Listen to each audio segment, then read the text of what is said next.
10-12 വർഷമായി ഇതന്നെ നടത്താം. പിന്നെ മാറി കെട്ടിയില്ല. ഇങ്ങനെ തന്നെയാണ് 10-12 വർഷമായിട്ട് കയർ വഴി തന്നെയാണ് ചെത്തുന്നത്.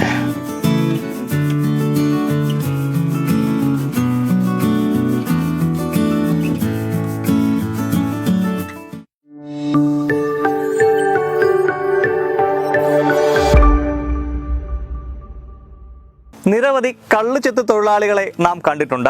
എന്നാൽ വ്യത്യസ്തമായ രീതിയിൽ കള്ള് ചെത്തുന്ന ഒരാളെ കണ്ടിട്ടുണ്ടോ? ആർളം ഫാമിലെ ചെത്തു തൊഴിലാളിയായ സിനേഷാണ് വ്യത്യസ്തമായ രീതിയിൽ കള്ള് ചെത്തുന്നത്. തെങ്ങുകൾ തമ്മിൽ ബന്ധിപ്പിച്ചിട്ടുള്ള കയറിലൂടെ ഒരു സർക്കസ് അഭ്യാസിയെ പോലെ നടന്നാണ് സിനേഷ് കള്ള് ചെത്തുന്നത്. കാണാം സിനേഷിന്റെ ചെത്ത് ജീവിതം. ഇങ്ങനെ കള്ള് ചെത്തുന്നതും മറ്റേ നമ്മുടെ ഈ തൊണ്ട് വഴി കയറി കള്ള് ചെത്തുന്നതും ഈ കള്ള് ചെത്തുന്നുള്ള വ്യത്യാസം, നമുക്ക് സമയം കൂടുതൽ ലാഭമുണ്ടോ? സമയം കൂടുതൽ ലാഭമുണ്ട്. മാത്രമല്ല നമുക്ക് സുരക്ഷിതമായിട്ട് ചെത്തുകയും ചെയ്യാം. ഈ ആർളം ഫാമിൽ വന്നതുകൊണ്ട് സുരക്ഷിതമായിട്ട് ചെത്താനും കൂടി ഇത് ഉപകരിച്ചിട്ടുണ്ട്. സുരക്ഷിതമായി ചെത്തുന്ന പറയുമ്പോൾ എന്താ ഉദ്ദേശിക്കുന്നത്? അല്ല, ഇവിടെ കാട്ടുമൃഗങ്ങൾ അധികമാണ്.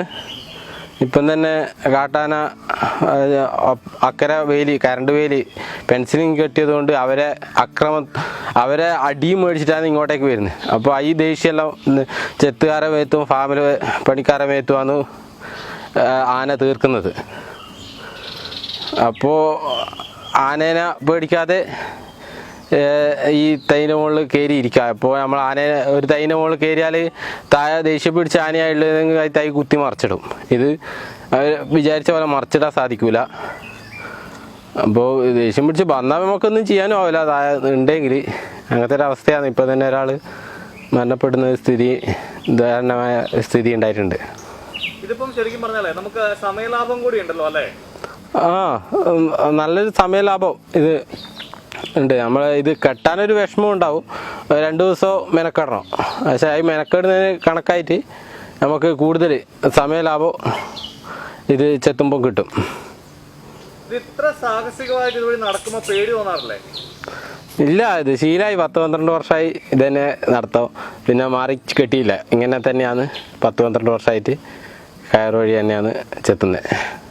12 വർഷമായിട്ട് കയർ വഴി തന്നെയാണ് പോകുന്നത്? 12 വർഷമായിട്ട് കയർ വഴിയാണ്. 2-3 വർഷം മാത്രമാണ് ഞാൻ സാധാരണ ചേരി കെട്ടി കയറിയിട്ടുള്ളത്. അത് കഴിഞ്ഞ് ഇതന്നെ. ഇപ്പൊ എത്ര വർഷമായി മറ്റേ കള്ളി തുടങ്ങിയിട്ട്? 15 വർഷമായി. ശരിക്കും ഈ നമ്മളിപ്പം ഈ എത്ര ലിറ്റർ കള്ള് കൊടുക്കുന്നുണ്ട് ദിവസം? നമ്മൾ 8 തെങ്ങിൽ എത്ര ലിറ്റർ കള്ളാവോ അത് അളന്നെടുക്കണം എന്നാണ് നിയമം. പക്ഷേ ഇപ്പോൾ വലിയൊരു എല്ലാവർക്കും ആർളം ഫാമിൽ എല്ലാവർക്കും കള്ളായ സ്ഥിതിക്ക് ഇപ്പോൾ കള്ള് ജാസ്തിയായി അവർ എടുക്കാത്തൊരു സ്ഥിതിയുണ്ട്. ഇപ്പോൾ എല്ലാവരും ഉൽപ്പാദനം കൂടി ചിലവ് കുറഞ്ഞ ഒരു അവസ്ഥയാണ് കൊറോണയെല്ലാം കാരണം. അപ്പോൾ അവർ അളവിൽ നിയന്ത്രണം വരുത്തി. ഇപ്പോൾ 20 ലിറ്റർ കള്ള് മാത്രമാണ് എടുക്കുന്നത്. ഇത്രയും സാഹസികമായിട്ട് കള്ളി എത്തുമ്പോഴേ ഇപ്പൊ കണ്ടിട്ട് ആരെങ്കിലും ഇതിന് റിസ്ക് ആണെന്നൊക്കെ പറയാറുണ്ടോ? പറഞ്ഞിട്ടുണ്ടോ വീട്ടിൽ നിന്ന് വല്ലോ?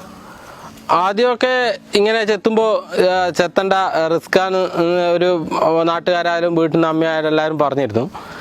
പിന്നെ ഇത് ശീലമായാലോ ആരും പറയാറില്ല. ഇപ്പോൾ ഒന്നും ഒരു മറുപടിയും പറയില്ല. ഇപ്പം പിന്നെ TV-യിലെല്ലാം വന്ന് വൈറലായാലോ എല്ലാവരും കണ്ടിട്ട് ആദ്യമായിട്ട് കാണുന്നവർ ഇങ്ങനെ പറയുന്നത് ഉണ്ട്. എപ്പോഴേലും ഈ തെങ്ങിന്റെ മുകളിലേക്ക് കാട്ടാന വരുന്ന ഒരു സംഭവം ഉണ്ടായിട്ടുണ്ടോ? കാട്ടാന നിരവധി പ്രാവശ്യം വന്നിട്ടുണ്ട്. ഇപ്പോൾ അപ്പുറത്തുനിന്ന് പായിക്കുമ്പോൾ ഇതുവഴിയാണ് പോവുക.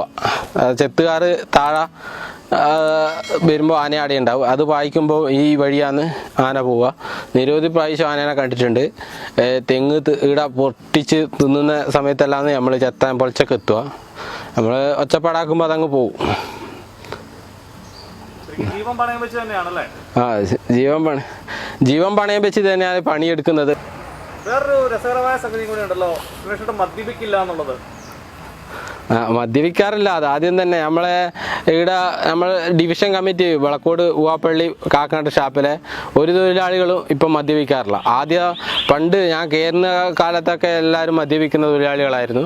അവരൊക്കെ കൊഴിഞ്ഞു പോയി. ഇപ്പോൾ ഇല്ല, ആരും തന്നെ ഒരു തൊഴിലാളിയും മദ്യപിക്കാത്ത തൊഴിലാളികളാണ്. ഉപജീവനമാർഗം. മദ്യപിക്കുന്ന തൊഴിലാളികൾ സ്വാഭാവികമായിട്ടും കൊഴിഞ്ഞു പോകുന്ന സ്ഥിതി ഉണ്ടാകുന്നുണ്ട്. ഇപ്പോൾ കഴിഞ്ഞ ക്വാർട്ട് അക്കരെ വന്നിരുന്നു ഞാൻ പിന്നെ തെങ്ങ് ഇതേപോലെ തന്നെ കെട്ടിയത്.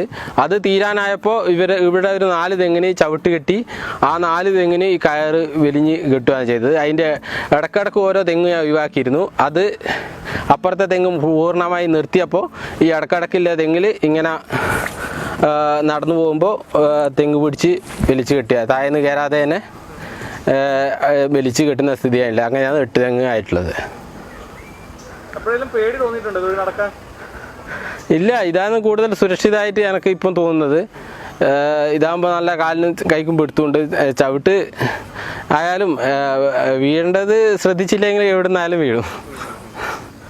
രാവിലെ 7 മണി, ഇപ്പോൾ 6:30 വരുത്തുണ്ടായിരുന്നു. ഇപ്പോൾ മരണമെല്ലായി ബന്ധപ്പെട്ട് ഇപ്പോൾ നേരം വൈകി 7 മണിക്കാണ് വരുത്ത്.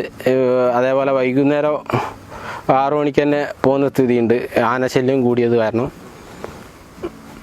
ഇടയ്ക്കൊരു ഉച്ചയെത്തും ഉണ്ട്. ഇപ്പോൾ ഉച്ചയെത്തില്ല. ഇൻട്രസ്റ്റ് ഈ പണിയിൽ തോന്നി, അപ്പോൾ അതിൻ്റെ തന്നെ പിടിച്ചു നിന്ന്.